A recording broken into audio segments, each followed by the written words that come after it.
Sipayung dari kelas 11 IPA 1. Di sini saya akan menjelaskan 7 alat-alat pernapasan pada manusia beserta dengan fungsinya. Sebelum saya akan menjelaskan ketujuh alat pernapasan tersebut, di sini saya akan bertanya, tahukah kamu dari mana oksigen berasal dan dari mana karbon dioksida berasal? Nah, oksigen berasal dari tumbuhan sebagai zat sisa hasil fotosintesis. Sedangkan karbon dioksida berasal dari manusia sebagai zat sisa yang berasal dari tubuhnya. 7 alat-alat pernapasan pada manusia. Yang pertama, hidung atau vakum navalis. Hidung merupakan alat pernapasan pada manusia yang terlihat sangat jelas.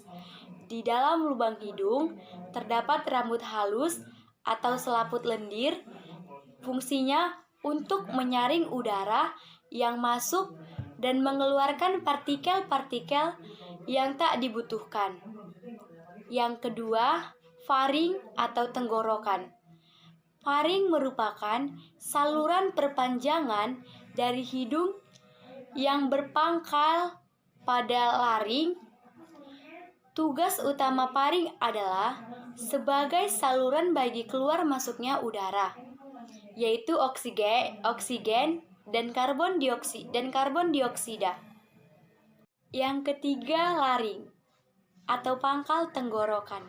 Laring adalah saluran pernapasan yang menuju trakea dan dikelilingi oleh tulang rawan yang membentuk jakun. Fungsi utama laring mencegah benda asing masuk ke dalam saluran pernapasan trakea.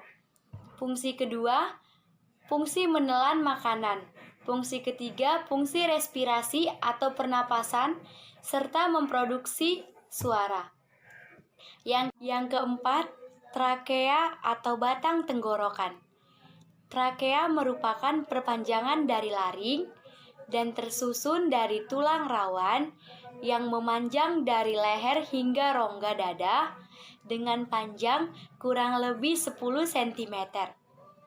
Trakea terdiri atas untaian cincin yang memanjang kurang lebih 16-20 cincin.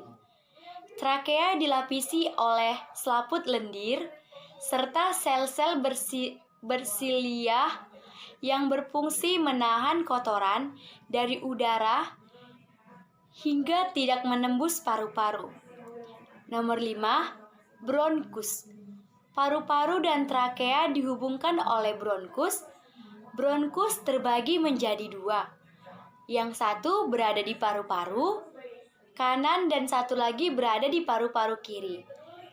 Struktur bronkus berupa tulang rawan dengan otot-otot halus dan bercabang lagi menjadi bagian kecil-kecil yang disebut bronkiolus. Tidak seperti bronkus, bronkiolus tidak tersusun atas tulang rawan dan berdinding tipis. Yang keenam, pulmo atau paru-paru. Fungsi paru-paru selain sebagai bagian dari sistem respirasi, juga memiliki fungsi dalam sistem ekskresi, yaitu mengeluarkan karbon dioksida sebagai hasil metabolisme dalam tubuh, serta mengeluarkan uap air. Paru-paru terletak di rongga dada, kiri dan kanan, serta dilindungi oleh tulang rusuk. Ketika udara telah berada di bronkus, ini berarti udara telah siap untuk diedarkan ke setiap bagian paru-paru yang akan dilaksanakan oleh bronkiolus. Yang ketujuh, bronkiolus. Bronkiolus adalah cabang dari bronkus yang merupakan jalur udara utama di paru-paru. Udara yang kamu hirup saat bernapas akan masuk ke paru-paru melalui bronkus. Agar udara ini bisa menyebar merata ke jaringan di paru-paru, diperlukan saluran yang lebih kecil. Hanya ini yang bisa saya sampaikan, Pak. Sekian dan terima kasih. Shalom.